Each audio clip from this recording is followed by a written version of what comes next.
கோவைக்கு வரும் முதலமைச்சர் ஸ்டாலினுக்கு எதிராக கருப்பு கொடியுடன் போராட்டமா?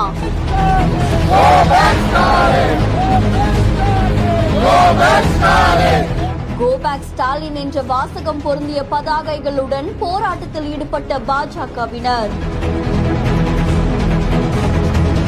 காவல்துறையினர் தடுக்க முயன்றும் நடந்த கண்டன ஆர்ப்பாட்டம்.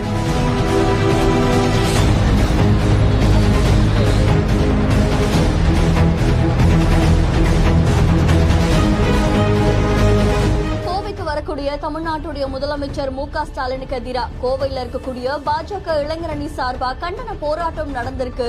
இது பலரையும் அதிர்ச்சிக்குள்ளாக்கி இருக்கு.